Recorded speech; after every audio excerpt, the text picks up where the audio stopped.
Hello friend, मैं हूँ वरुण और आप सबका स्वागत है हमारे यूट्यूब चैनल स्टडी टीम में। तो चलिए आज की क्लास शुरू करते हैं और आज की क्लास में हम हिंदी का सेकंड प्रैक्टिस सेट सॉल्व करेंगे। तो यह हिंदी की class UP triple S C PET, UP SI और यूपी पुलिस कांस्टेबल के लिए महत्वपूर्ण है। तो इस क्लास को देखना ना भूलें। तो चलिए शुरू करते हैं। पहला क्वेश्चन है कि इनमें से कौन सा व्यवहारिक शब्द के लिए पर्यायवाची शब्द नहीं है। ठीक है, हमको बताना है कि इनमें से कौन सा व्यवहारिक शब्द के लिए पर्यायवाची शब्द नहीं है। तो ऑप्शन ए व्यवहारशील, ऑप्शन बी है आदर्शवादी, ऑप्शन सी है व्यवहार में लाने योग्य और ऑप्शन डी है व्यवहार कुशल। तो कौन कौन सा शब्द है जो व्यवहारिक शब्द के लिए पर्यायवाची शब्द नहीं है। ठीक है, हमको बताना है कि कौन नहीं है। तो कौन सा ऑप्शन इसमें सही होगा।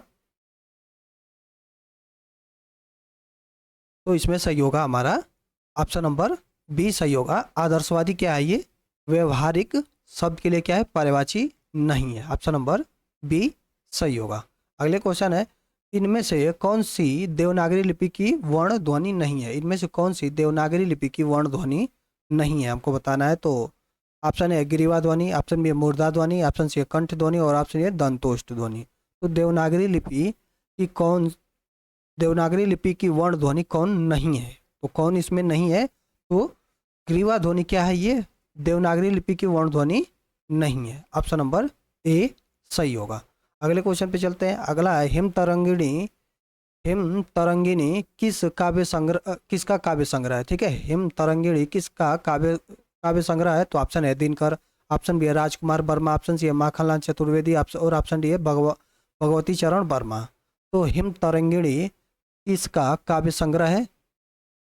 तो कौन सा ऑप्शन सही होगा। तो ये होगा हमारा माखनलाल चतुर्वेदी का क्या है, हिमतरंगिणी काव्य संग्रह है। ठीक है, ऑप्शन नंबर सी सही होगा। अगला क्वेश्चन है कि आधुनिक ढंग से पहला एकांकी किसे माना जाता है। आधुनिक ढंग से पहला एकांकी किसे माना जाता है। तो ऑप्शन है बादल की मृत्यु, ऑप्शन बी है एक घूंट, ऑप्शन सी है कारवा और ऑप्शन डी है भोर का तारा। तो आधुनिक ढंग से पहला एकांकी किसे माना जाता है, कौन सा ऑप्शन सही होगा। तो ये होगा बादल की मृत्यु। ये क्या है, आधुनिक ढंग से ये पहला एकांकी इसको माना जाता है। ठीक है, ऑप्शन नंबर ए सही होगा। अगले क्वेश्चन पे चलते हैं। अगला है केशव दास द्वारा रचित आध्यात्मिक ग्रंथ का नाम क्या था। ठीक है, केशव दास द्वारा रचित आध्यात्मिक ग्रंथ का नाम क्या था। तो ऑप्शन है रामचंद्रिका, ऑप्शन बी है विज्ञान गीत, ऑप्शन सी है कवि प्रिया और ऑप्शन डी है रसिक प्रिया। तो केशव दास द्वारा रचित आध्यात्मिक ग्रंथ का नाम क्या था। तो कौन सा ऑप्शन होगा, ये होगा क्या है, विज्ञान गीत। ऑप्शन नंबर बी सही होगा। अगले क्वेश्चन पे आते हैं। अगला क्वेश्चन है हिंदी साहित्य का आधुनिक काल सामान्यतः कब से माना जाता है। हिंदी साहित्य का आधुनिक काल सामान्यतः कब से माना जाता है। तो ऑप्शन ए है 1850 ईस्वी से, 1850 ईस्वी से, ऑप्शन बी है 1700 ईस्वी से, ऑप्शन सी है 1750 ईस्वी से और ऑप्शन डी है 1900 ईस्वी से। ठीक है, तो क्या है कि हिंदी साहित्य का आधुनिक काल कब से माना जाता है। तो यह है 1850 से माना जाता है। ऑप्शन नंबर ए सही होगा। अगले क्वेश्चन पे चलते हैं। अगला निम्नलिखित प्रश्न में 4 विकल्पों में से उस सही विकल्प का चयन करें जो शुद्ध वाक्य का सबसे अच्छा विकल्प है। ठीक है, शुद्ध वाक्य बताना है। तो ऑप्शन है दो लड़के इधर आ रहे हैं, ऑप्शन बी है दो लड़का उधर जा आ रहे हैं, ऑप्शन सी है दो लड़के इधर आ रहे हैं और ऑप्शन डी है दो लड़का इधर आ रहे हैं। तो इसमें शुद्ध वाक्य कौन सा होगा। तो शुद्ध वाक्य इसमें क्या होगा, तो इसमें होगा कि दो लड़के इधर आ रहे हैं। ठीक है, दो लड़के इधर आ रहे हैं, ये क्या होगा, ऑप्शन नंबर ए सही होगा। ठीक है, यहाँ भी क्वेश्चन तीसरे में दिया है कि दो लड़के इधर आ रहे हैं, यहाँ पे बिंदी नहीं है कि, ये क्या होगा, ये गलत होगा। ये भी दो लड़का उधर उधर आ रहा है, ये भी गलत है। ठीक है, दो लड़का इधर आ रहे हैं, ये भी गलत है। यहाँ पे रहता कि दो लड़के इधर आ रहे हैं और यहाँ पे है के ऊपर ये बिंदी रहती तो ये सही होता। चलिए अगला देखते हैं। अगला निम्नलिखित प्रश्न में 4 विकल्पों में से उस सही विकल्प का चयन करें जो शुद्ध वाक्य का सबसे अच्छा विकल्प है। ठीक है, शुद्ध वाक्य बताना है। तो ऑप्शन है हम आपसे कहा था, ऑप्शन बी है हमने आपसे कहा था और ऑप्शन डी है हमने आपसे कहा था और ऑप्शन डी है हम आपसे कहे थे। तो इसमें शुद्ध वाक्य क्या होगा। तो इसमें शुद्ध वाक्य होगा हमने आपसे कहा था। ठीक है, हमने आपसे कहा था। ऑप्शन नंबर सी सही होगा। यहाँ पे चंद्रबिंदी है तो ये क्या होगा, ये यहाँ पे चंद्रबिंदी नहीं रहेगा। ठीक है, ऑप्शन नंबर सी सही होगा। अगला क्वेश्चन है, निम्नलिखित प्रश्न में 4 विकल्प में से उस सही विकल्प का चयन करें जो शुद्ध वाक्य है। ठीक है, शुद्ध वाक्य बताना है। तो ऑप्शन है वह दिल्ली अवश्य ही जाए आएगा, ऑप्शन बी है दिल्ली अवश्य आएगा वह, ऑप्शन सी है वह दिल्ली अवश्य आएगा, और ऑप्शन डी है वह दिल्ली अवश्य आएगा। तो इसमें हमको बताना है कि कौन सा वाक्य शुद्ध है। तो इसमें कौन सा वाक्य शुद्ध होगा, तो वो होगा कि वह दिल्ली अवश्य आएगा, वह दिल्ली अवश्य आएगा। ठीक है, ऑप्शन नंबर सी सही होगा। अगला क्वेश्चन है, निम्नलिखित प्रश्न में 4 विकल्पों में से उस सही विकल्प का चयन करें जो शुद्ध वाक्य है। ठीक है, इसमें भी शुद्ध वाक्य बताना है। ऑप्शन है एक कविताओं की पुस्तक मुझे दीजिए, ऑप्शन बी है एक कविता की पुस्तक मुझे, एक कविता की एक पुस्तक मुझे दें, ऑप्शन सी है कविताओं की एक पुस्तक मुझे दीजिए, और ऑप्शन डी है कविता की एक पुस्तक मुझे दे दो। तो इसमें शुद्ध वाक्य क्या होगा, इसमें शुद्ध वाक्य होगा कि कविताओं की एक पुस्तक मुझे दे दो। ठीक है, ऑप्शन नंबर सी सही होगा। अगले क्वेश्चन पे चलते हैं। अगला है, अगले क्वेश्चन में भी शुद्ध वाक्य शुद्ध वाक्य कौन सा है वो बताना है। तो ऑप्शन ए है मुझे केवल 4 रोटियां मात्र दीजिए, ऑप्शन बी है मुझे केवल 4 रोटियां दो, ऑप्शन सी है मुझे 4 रोटियां केवल मात्र दीजिए, ऑप्शन सी है मुझे केवल 4 रोटियां दीजिए। तो इसमें शुद्ध वाक्य क्या होगा, तो इसमें शुद्ध वाक्य होगा कि यहाँ पे जो लिखा है कि पहले में कि मुझे केवल 4 रोटियां मात्र दीजिए, यहाँ पे मात्र का प्रयोग क्या है, गलत है। तो ये वाक्य क्या होगा, गलत होगा। मुझे केवल 4 रोटियां दो, ये भी क्या है, ये भी गलत है। मुझे 4 रोटियां केवल मात्र दो, ये भी गलत है। कौन सा होगा, तो मुझे केवल 4 रोटियां दीजिए, ये गलत, सॉरी सही है। ऑप्शन नंबर डी सही होगा। अगले क्वेश्चन पे आते हैं, निम्नलिखित प्रश्न में 4 विकल्प दिए गए हैं, वाक्य का सही काल वाला विकल्प पहचानिए। ठीक है, वाक्य का सही काल वाला विकल्प पहचाना। तो क्या है, वाक्य क्या है कि दीपा पौधों को पानी दे रही थी, दीपा पौधों को पानी दे रही थी। तो इसमें कौन सा काल है हमको बताना है। तो ऑप्शन ए अपूर्ण भूतकाल, ऑप्शन बी आसन्न भूतकाल, ऑप्शन सी पूर्ण भूतकाल, और ऑप्शन डी संदिग्ध भूतकाल। तो क्या है कि दीपा पौधों में पानी दे रही है, इसमें क्या है, तो इसमें कार्य सॉरी दे रही थी, इसमें क्या है कि कार्य बीत चुका है लेकिन उसके बीतने का टाइम नहीं पता है। तो क्या है, यह अपूर्ण भूतकाल होगा। ऑप्शन नंबर ए सही होगा।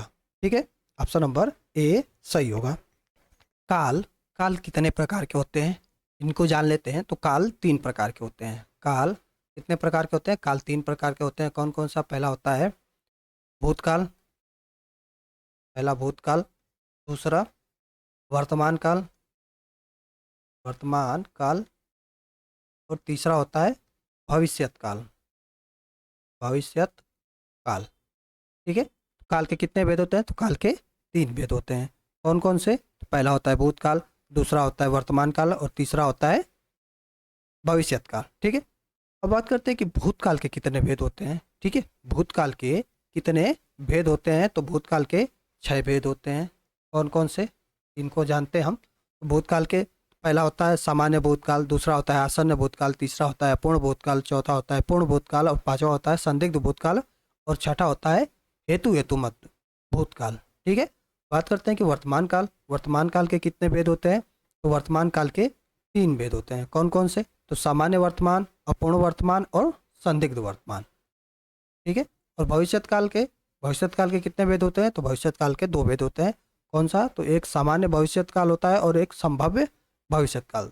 ठीक है, बात करते हैं यहाँ पे कि अपूर्ण भूतकाल। अपूर्ण भूतकाल में क्या है कि अपूर्ण भूतकाल में क्या होता है कि जिसे हम संदिग्ध या अपूर्ण भूतकाल कहते हैं, और सॉरी संदिग्ध दूसरा होता है, अपूर्ण भूतकाल दूसरा होता है। तो अपूर्ण भूतकाल में क्या होता है कि जहाँ भूतकाल में क्रिया की अभी समाप्ति नहीं हुई हो, वहाँ क्या होगा, अपूर्ण भूतकाल होगा।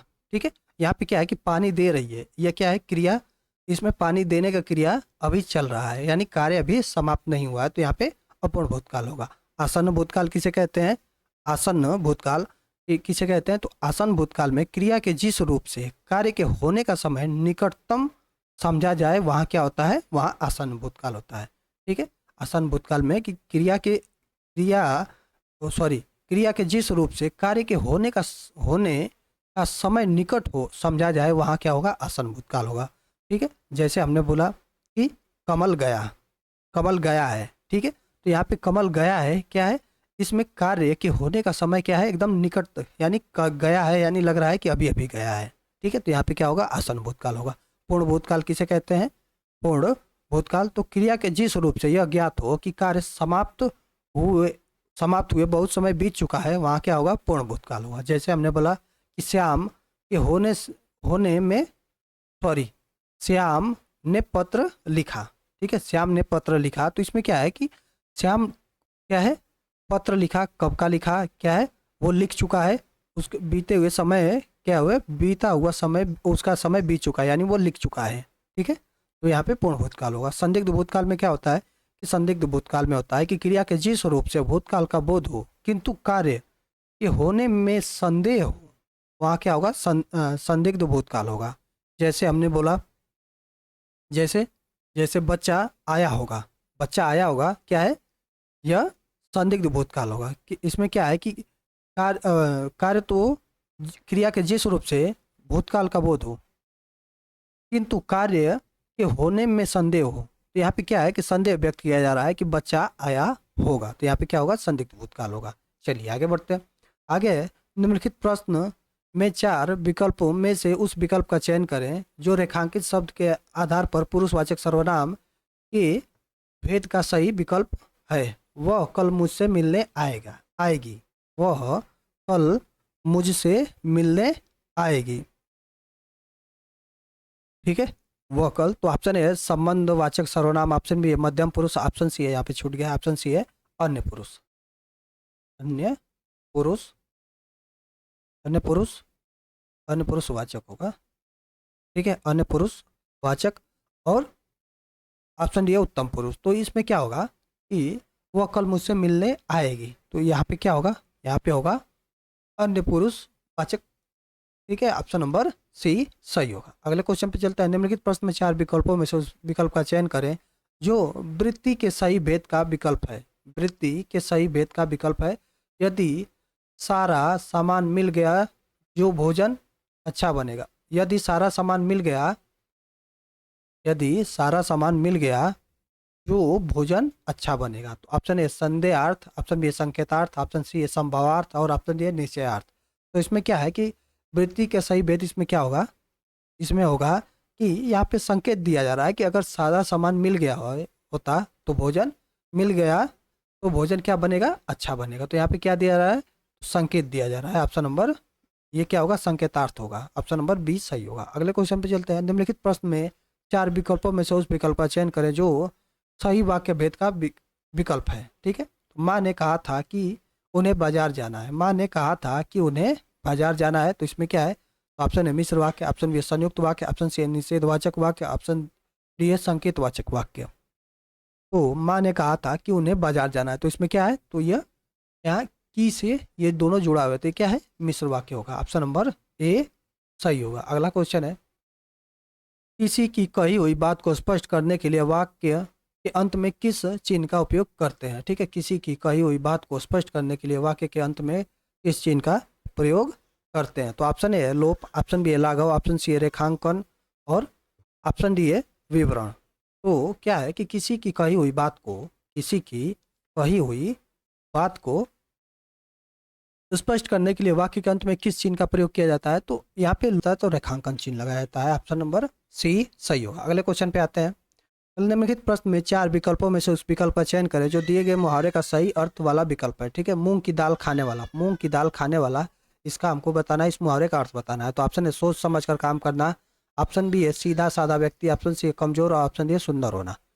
तो मूंग की दाल खाना, इस मुहावरे का अर्थ क्या होगा, तो इस मुहावरे का अर्थ होगा कमजोर, ऑप्शन नंबर सी सही होगा। अगले क्वेश्चन पे चलते हैं। अगला क्वेश्चन है कि निम्नलिखित प्रश्न में 4 विकल्पों में से उस विकल्प का चयन करें जो दिए गए मुहावरे का सही विकल्प, सही अर्थ वाला विकल्प है, ठीक है। शहद लगाकर चाटना, इस मुहावरे का अर्थ क्या होगा, तो ऑप्शन है किसी बीज को लेकर बैठे रहना, ऑप्शन बी है कीमती होना, ऑप्शन सी है पसंदीदा होना, और ऑप्शन डी है बढ़ा चढ़ाकर कहना। तो शहद लगाकर चाटना, शहद लगाकर चाटना, इसका अर्थ क्या होगा, यहाँ पे चीज है, ये किसी भी चीज को लेकर बैठना है, ऑप्शन नंबर ए सही होगा। अगला है, निम्नलिखित प्रश्न में 4 विकल्पों में से उस विकल्प का चयन करें जो दिए गए मुहावरे का सही अर्थ वाला विकल्प है, ठीक है। हिसाब बैठाना, हिसाब बैठाना मुहावरे का अर्थ क्या होगा? तो ऑप्शन ए सही लगना, ऑप्शन बी ध्यान देना, ऑप्शन सी पूछताछ करना और ऑप्शन डी सुविधा होना। तो हिसाब लगाना मुहावरे का अर्थ क्या होगा? तो इसका अर्थ होगा सुविधा होना, ऑप्शन नंबर डी सही होगा। अगले क्वेश्चन पे आते हैं। तो अगला क्वेश्चन में भी क्या है कि लोकोक्ति का सही अर्थ वाला विकल्प चुनना है, ठीक है। तो ऑप्शन है प्रभुता पाई काहू मद नहीं, प्रभुता पाई काहू मद नहीं, इसका इस लोकोक्ति का अर्थ बताना है। तो ऑप्शन है शक्ति पाने पर व्यक्ति अभिमानी हो जाता है, ऑप्शन बी है बड़ा होकर भी कुछ न पाना, ऑप्शन सी है बेकार चीज और ऑप्शन डी असंभव कार्य। तो इस लोकोक्ति का अर्थ क्या होगा? तो इस लोकोक्ति का अर्थ होगा कि शक्ति पाने पर व्यक्ति अभिमानी हो जाता है, ऑप्शन नंबर ए सही होगा। अगले क्वेश्चन पे आते हैं। तो अगले क्वेश्चन पे में क्या है कि वाक्यांश के लिए एक शब्द हमको बताना है, ठीक है। तो जो थोड़ा जानता है, जो थोड़ा जानता है उसे हम क्या कहते हैं? तो ऑप्शन ए अवज्ञ, ऑप्शन बी अल्प, ऑप्शन सी अल्पज्ञ और ऑप्शन डी सर्वज्ञ। तो जो थोड़ा जानता है उसे हम क्या कहते हैं? तो उसे हम अल्पज्ञ कहते हैं, ऑप्शन नंबर, उसके लिए एक शब्द होगा अल्पज्ञ। अगला क्वेश्चन है निम्नलिखित प्रश्न में 4 विकल्पों में से सही विकल्प का चयन करें जो वाक्यांश के लिए एक शब्द का विकल्प है, ठीक है। तो जो इस लोक की बात है, जो इस लोक की बात है उसके लिए एक शब्द बताना है। वो कौन सा ऑप्शन होगा? तो वो होगा लौकिक, ऑप्शन नंबर डी सही होगा। अगले क्वेश्चन पे आते हैं। तो निम्नलिखित प्रश्न में 4 विकल्पों में से उस विकल्प का चयन करें जो रेखांकित शब्द के उचित विकल्प है, ठीक है। तो पिता ने बेटी की शादी में किसी भी प्रकार की कमी न होने दी, ठीक है। तो यहाँ पे कमी के नीचे क्या है? रेखांकित है। तो यहाँ पे क्या होगा? तो ऑप्शन है हास, ऑप्शन बी हस्त, ऑप्शन सी है पूर्ति और ऑप्शन डी है हास। तो कौन सा यहाँ पे सही होगा कि पिता ने बेटी की शादी में किसी भी प्रकार की कमी न होने दी। तो यहाँ पे हमको बताना है कि जो रेखांकित शब्द है उसके लिए उचित विकल्प क्या होगा। तो इसके लिए उचित विकल्प क्या होगा? तो वो होगा कि ये ह्रास है, हास नहीं है, ह्रास है। तो ऑप्शन नंबर डी सही होगा। अगले क्वेश्चन पे है, कौन सा शब्द ऐहिक शब्द का विलोम है, ठीक है। ऐहिक शब्द का विलोम बताना है। तो ऑप्शन है भौतिक, ऑप्शन बी है सांसारिक, ऑप्शन सी है पारलौकिक और ऑप्शन डी है अलौकिक। तो ऐहिक का विलोम क्या होगा? तो ऐहिक का विलोम होगा पारलौकिक, ऑप्शन नंबर सी सही होगा। अगले क्वेश्चन पे आते हैं। अगला निम्नलिखित प्रश्न में 4 विकल्पों में से उस विकल्प का चयन करें जो दिए गए शब्द का सही समानार्थी शब्द वाला विकल्प है। समानार्थी शब्द बताना है किसका? सर्प का समानार्थी बताना है। तो ऑप्शन है व्याघ्र, ऑप्शन बी है शार्दुल, ऑप्शन सी है व्याल और ऑप्शन डी है सारंग। तो सर्प का समानार्थी शब्द क्या होगा? तो सर्प का समानार्थी होगा सारंग, ठीक है। ऑप्शन नंबर डी सही होगा। अगले क्वेश्चन पे आते हैं। अगला है कि निम्नलिखित प्रश्न में 4 विकल्पों में से उस विकल्प का चयन करें जो दिए गए शब्द का तद्भव रूप है। तद्भव बताना है, इच्छु का तद्भव बताना है। तो ऑप्शन में है अभिलाषा, ऑप्शन बी इच्छा, ऑप्शन सी ईख और ऑप्शन डी उल्लू। तो इच्छु का तद्भव क्या होगा? इच्छु का तद्भव होगा ईख, ऑप्शन नंबर सी सही होगा। अगले क्वेश्चन पे आते हैं। अगला है निम्नलिखित प्रश्न में 4 विकल्पों में से उस विकल्प का चयन करें जो सर्वनाम के भेद का सही विकल्प है, ठीक है। सर्वनाम के भेद का सही विकल्प है।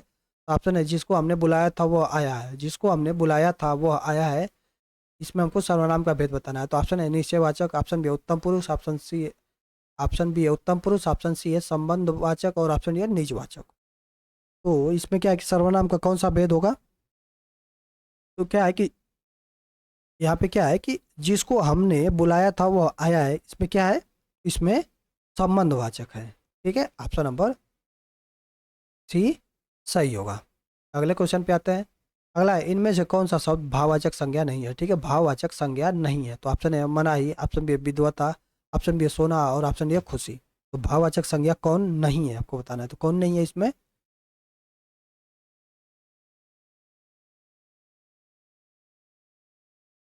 तो इसमें होगा विद्वता क्या है? ये भाववाचक संज्ञा नहीं है। तो नंबर बी सही होगा। अगले क्वेश्चन पे आते हैं। निम्नलिखित प्रश्न में 4 विकल्पों में से उस विकल्प का चयन करें जो क्रिया के भेद वाला सही विकल्प है, ठीक है। यहाँ पे क्रिया के भेद वाला सही विकल्प है। तो दीपा ने गाय को चारा खिलाया, दीपा ने गाय को चारा खिलाया। तो ऑप्शन है नाम धातु, ऑप्शन बी द्विकर्मक, ऑप्शन सी प्रेरणार्थक और ऑप्शन डी कृदन। तो इसमें कौन सी क्रिया का भेद है इसमें? तो इसमें होगा द्विकर्मक, ठीक है। दीपा ने गाय को चारा खिलाया, इसमें क्या है? 2 कर्म है। ऑप्शन नंबर बी सही होगा। अगला है इस किस प्रकार के विशेषण में दो प्राणियों, वस्तुओं इत्यादि के गुणों, दोष अथवा विशेषता की तुलना कर एक दूसरे से बढ़ाकर बताया जाता है? तो ऑप्शन ए मूलावस्था, ऑप्शन बी चापलूसी करना, ऑप्शन ए उत्तमावस्था और ऑप्शन डी है सार्वनामिक। तो किस में बढ़ा चढ़ा के बताया जाता है? तो यह है उत्तमावस्था में। ऑप्शन नंबर सी सही होगा। उत्तमावस्था में क्या है कि विशेषण, उत्तमावस्था में क्या है, दो प्राणियों, वस्तुओं इत्यादि के गुण, दोष अथवा विशेषता की तुलना एक दूसरे से बढ़ाकर बताई जाती है। अगले क्वेश्चन पे आते हैं। अगला है किस व्यंजन का उच्चारण स्थान तालव्य है? ठीक है, किस व्यंजन का उच्चारण स्थान तालव्य है? तो किसका तालव्य है? तो यह झ का उच्चारण क्या होगा? तालु से होता है। ठीक है, तालव्य। झ का उच्चारण करेंगे ध झ झ, इससे होता है तालु से होता है। अगला सही विकल्प का चयन करें जो वाक्यांशों के लिए एक शब्द है आदि से अंत तक। ठीक है, वाक्यांशों के लिए एक शब्द बताना है आदि से अंत तक। ऑप्शन ए अनादि, ऑप्शन बी अद्योपांत, ऑप्शन सी है समकालीन और ऑप्शन ए समीचीन। तो आदि से अंत तक इसका, इस वाक्यांश के लिए एक शब्द क्या होगा? तो इसके लिए होगा अद्योपांत। ऑप्शन नंबर बी सही होगा। अगले क्वेश्चन पे आते हैं। अगला सही विकल्प का चयन करें जो वाक्यांशों के लिए एक शब्द है। ठीक है, जो सब कुछ जानता हो, जो सब कुछ जानता हो उसके लिए एक शब्द क्या होगा? ऑप्शन ए सर्वज्ञ, ऑप्शन बी सर्वस्व और ऑप्शन डी सर्वत्र और ऑप्शन डी ज्ञानी। तो जो सब कुछ जानता हो उसके लिए क्या होगा? तो उसके लिए होगा सर्वज्ञ। ऑप्शन नंबर ए सही होगा। अगले क्वेश्चन पे आते हैं। अगर उस विकल्प का चयन करें जो दिए गए शब्द का सही समानार्थी शब्द है। ठीक है, समानार्थी शब्द बताना है। हिरण का समानार्थी बताना है। तो ऑप्शन ए कुरंगम, ऑप्शन बी तरंग, ऑप्शन सी है नंदन और ऑप्शन डी है अबुद। तो हिरण का समानार्थी शब्द क्या होगा? तो हिरण का समानार्थी होगा कुरंगम। ऑप्शन नंबर ए सही होगा। अगले क्वेश्चन पे आते हैं। अगला है कोई शब्द में कौन से विशेषण का बोध होता है? कोई शब्द में कौन से विशेषण का बोध होता है? तो ऑप्शन ए परिमाणवाचक विशेषण, ऑप्शन बी सार्वनामिक विशेषण, ऑप्शन सी मूल ऑप्शन सी है मूलावस्था। ठीक है, ये होगा ऑप्शन सी है मूलावस्था। ये गलत है, मूलावस्था। ऑप्शन डी है उत्तमावस्था। तो कोई शब्द में कौन से विशेषण का बोध है हमको बताना है। तो कौन सा विशेषण है? तो इसमें सार्वनामिक विशेषण होगा। ऑप्शन नंबर बी सही है। अगले क्वेश्चन पे आते हैं। उस विकल्प का चयन कर जो दिए गए शब्द का तद्भव रूप है। ठीक है, तद्भव बताना है। अट्टालिका का तद्भव बताना है। तो ऑप्शन है अटारी, ऑप्शन बी है कमरा, ऑप्शन सी है हंसी और ऑप्शन डी है कमरा। ये कमरा कमरा दो बार हो गया है। तो अट्टालिका का तद्भव क्या होगा? तो अट्टालिका का तद्भव होता है अटारी। ऑप्शन नंबर ए सही होगा। अगले क्वेश्चन पे आते हैं। अगला है भाववाचक संज्ञा कितने प्रकार के शब्दों से बनती है? ठीक है, भाववाचक संज्ञा कितने प्रकार के शब्दों से बनती है? तो ऑप्शन ए 4 प्रकार, ऑप्शन बी 3 प्रकार, ऑप्शन सी 5 प्रकार और ऑप्शन ए 6 प्रकार। तो भाववाचक संज्ञा कितने प्रकार के शब्दों से बनती है? तो वो बनती है 5 प्रकार के शब्दों से बनती है। ऑप्शन नंबर सी सही होगा। अगले क्वेश्चन पे आते हैं। उस विकल्प का चयन करें जो दिए गए वाक्य में सर्वनाम के भेद का सही विकल्प है। ठीक है, सर्वनाम के भेद का सही विकल्प बताना है। तो ऑप्शन ए घनश्याम ने अपने आप कार्यक्रम की पूरी तैयारी की ली। ठीक है, पूरी तैयारी की ली। तो इसमें क्या है? यहाँ पे की ली नहीं होगा, कर ली होगा। ठीक है, तो ऑप्शन ए संबंधवाचक, ऑप्शन बी उत्तम पुरुष, ऑप्शन सी मध्यम पुरुष और ऑप्शन डी निजवाचक। तो इसमें क्या है कि सर्वनाम के भेद का बताना है कि इसमें सर्वनाम का कौन सा भेद है। तो कौन सा भेद है? तो यहाँ पे अपने आप किस में प्रयोग होता है? तो ये निजवाचक सर्वनाम में प्रयोग होता है। ऑप्शन नंबर डी सही होगा। अगला क्वेश्चन है। उस विकल्प का चयन करें जो विशेषण का भेद है। ठीक है, विशेषण का भेद बताना है। तो उस घर में मेरा दोस्त रहता है, उस घर में मेरा दोस्त रहता है, इसमें विशेषण बताना है। तो ऑप्शन है सार्वनामिक, ऑप्शन बी है निश्चित परिमाणवाचक, ऑप्शन सी है निश्चित संख्यावाचक और ऑप्शन डी है गुणवाचक। ठीक है, गुणवाचक। तो क्या है कि उस घर में मेरा दोस्त रहता है, इसमें कौन सा विशेषण का कौन सा भेद होगा? तो इसमें होगा सार्वनामिक विशेषण। ठीक है, ऑप्शन नंबर ए सही होगा। अगले क्वेश्चन पे आते हैं। उस विकल्प का चयन करें जो दिए गए वाक्य में क्रिया के भेद वाला सही विकल्प है। ठीक है, हमको बताना है कि क्रिया के भेद वाला कौन सही विकल्प है। तो ऑप्शन है रोहन चाय पीकर बैठ गया, रोहन चाय पीकर बैठ गया। तो ऑप्शन है प्रेरणार्थक क्रिया, ऑप्शन बी है नाम धातु क्रिया, ऑप्शन सी है पूर्वकालिक क्रिया और ऑप्शन डी है संयुक्त क्रिया। तो रोहन चाय पीकर बैठ गया, इसमें कौन सी क्रिया है? इसमें है पूर्वकालिक क्रिया। ऑप्शन नंबर सी सही होगा। अगले क्वेश्चन पे आते हैं। किस स्वर के उच्चारण में दीर्घ स्वर से भी अधिक समय लगता है? ठीक है, किस स्वर के उच्चारण में दीर्घ स्वर से भी अधिक समय लगता है? तो ऑप्शन ए अनुस्वार, ऑप्शन बी अनुनासिक, ऑप्शन सी ह्रस्व ह्रस्व और ऑप्शन ए प्लुत। तो किस स्वर में किस स्वर के उच्चारण में दीर्घ से अधिक समय लगता है? तो किस में लगता है? तो वह प्लुत स्वर में। ऑप्शन नंबर डी सही होगा। अगला है, प्रत्येक शब्द की वर्तनी के सभी वर्णों को उसी क्रम में अलग अलग दिखाना क्या कहलाता है? ठीक है, प्रत्येक शब्द की वर्तनी के सभी वर्णों को उसी क्रम में अलग अलग दिखाना क्या कहलाता है? तो ऑप्शन है वर्ण संयोजन, ऑप्शन बी वर्ण विच्छेदन, ऑप्शन सी संधि और ऑप्शन डी संधि विच्छेद। वो क्या कहलाता है? वो कहलाता है वर्ण विच्छेदन कहलाता है। ऑप्शन नंबर बी सही होगा। अगले क्वेश्चन पे आते हैं। अगला है, वर्णमाला में स्पर्श व्यंजनों की संख्या कितनी होती है? ठीक है, वर्णमाला में स्पर्श व्यंजनों की संख्या कितनी होती है? तो ऑप्शन है 25, ऑप्शन बी 30, ऑप्शन सी 20 और ऑप्शन ए 35। तो स्पर्श व्यंजनों की संख्या कितनी होती है? तो वो 25 होती है। ऑप्शन नंबर ए सही होगा। अगला क्वेश्चन है, स्वर ए अय का उच्चारण स्थान कौन सा है? ठीक है, स्वर ए अय का उच्चारण स्थान कौन सा है? ए अय का उच्चारण क्या होगा? तो ऑप्शन है कंठोष्ठ, ऑप्शन बी दंतोष्ठ, ऑप्शन सी कंठ तालाबी और option D ओष्ठ।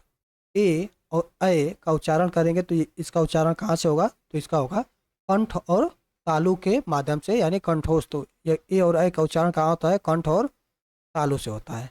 Option number C सही होगा। अगले क्वेश्चन पे आते हैं। अगला, हिंदी शब्दकोश में क के बाद कौन सा व्यंजन दिखाई देता है? ठीक है, हिंदी शब्दकोश में क के बाद कौन सा व्यंजन दिखाई देता है? तो ऑप्शन ए ज्ञ, ऑप्शन बी च, ऑप्शन सी ख और ऑप्शन डी छ। तो क के बाद क्या दिखाई देता है? तो वह क के बाद दिखाई देता है ऑप्शन नंबर डी छ। अगले क्वेश्चन पे आते हैं। भाषा की सार्थक लघुत्तम इकाई किसे माना जाता है? भाषा की सार्थक लघुत्तम इकाई किसे माना जाता है? तो ऑप्शन है शब्द, ऑप्शन बी वर्ण, ऑप्शन सी अर्थ और ऑप्शन डी मात्रा। तो भाषा की सार्थक लघुत्तम इकाई किसे माना जाता है? यह माना जाता है इसको